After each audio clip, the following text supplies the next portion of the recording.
मुंबईत मुख्यमंत्री फडणवीसांच्या उपस्थितीमध्ये आज ओबीसी नेत्यांची बैठक। राष्ट्रीय ओबीसी महासंघाचे अध्यक्ष बबनराव तायवाडे बैठकीला जाणार नाहीत, त्यामुळे बैठकीला जाण्याचा ओबीसी महामोर्चाचा निर्णय।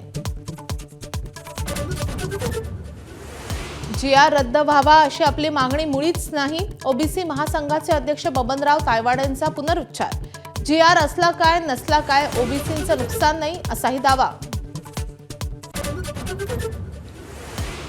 दिवाळीनंतर स्थानिक स्वराज्य संस्थांच्या निवडणुका घेण्याच्या हालचाली सुरू। नगराध्यक्ष पदांचं आरक्षण सोमवारी जाहीर होणार।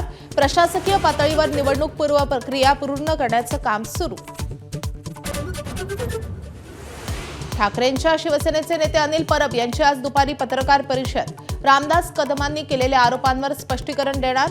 बाळासाहेब ठाकरेंचा मृतदेह 2 दिवस मातोश्रीवर ठेवून त्यांच्या हाताचे ठसे घेतल्याचा कदमांचा आरोप। परभणीतील मनसेचे पदाधिकारी श्रीनिवास लाहोटींचं शासकीय कार्यालयांमधील एसी काढण्याचं आंदोलन। शेतकऱ्यांना 24 तास वीज देऊ शकत नाहीत, तर कार्यालयामध्ये अनधिकृत एसी लावू शकत नसल्याची भूमिका। ज्येष्ठ संगीतकार श्रीकांत ठाकरेंच्या नावानं पुण्यामध्ये स्टुडिओची उभारणी। उद्धव ठाकरे आज उद्घाटन करणार। ठाकरे बंधूंच्या एकत्र येण्याच्या पार्श्वभूमीवर सोहळा। अमरावती कारवाई प्रकरणातील सर्व 13 आरोपींना सोडण्याची पोलिसांवर नामुष्की। आमदार तायडेंचा बच्चू कडूंकडे बोट, तर आरोप फेटाळत कडूंचा मुख्यमंत्री फडणवीसांवर निशाणा। कुख्यात गुंड निलेश घायवळचा पासपोर्ट पुणे पोलीस रद्द करणार। पोलीस आयुक्त अमितेश कुमार यांची माहिती। परदेशात असलेल्या घायवळनं बनावट कागदपत्रांच्या आधारे पासपोर्ट मिळवल्याचं तपासात उघड। सिंधुदुर्गात पर्यटकांवर काळाचा घाला। शिरोडा वेळागर समुद्रामध्ये 4 पर्यटकांचा बुडून मृत्यू। तिघांचा शोध सुरू, तर 1 जण बचावला।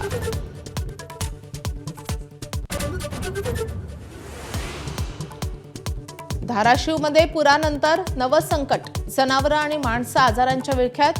पायदुखी, चक्कर आणि सर्दी तापानं पूरग्रस्त हैराण। मराठवाड्यात पुन्हा पावसाचा इशारा। मुंबईसह कोकणाला शक्ती चक्रीवादळाचा इशारा। ताशी 45 ते 55 किलोमीटर वेगानं वारे वाहण्याचा अंदाज।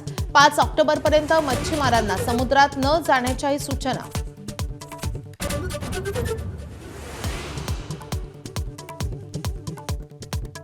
डोनाल्ड ट्रम्प यांच्या गाझा योजनेशी हमास सहमत। सर्व इस्रायली ओलिसांना आणि गाझाची सत्ता सोडण्यास तयार, मात्र शस्त्र सोपवण्यास नकार।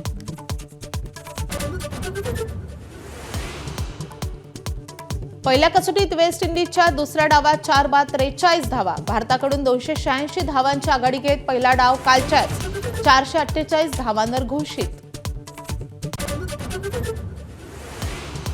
ऑस्ट्रेलिया दौऱ्यासाठी वनडे क्रिकेट संघाची आज घोषणा। रोहित शर्मा आणि विराट कोहलीचं कमबॅक निश्चित। हार्दिक पंड्या जायबंदी, तर शुभमन गिलला विश्रांती दिली जाण्याची शक्यता। एबीपी माझा, उघडा डोळे बघा नीट।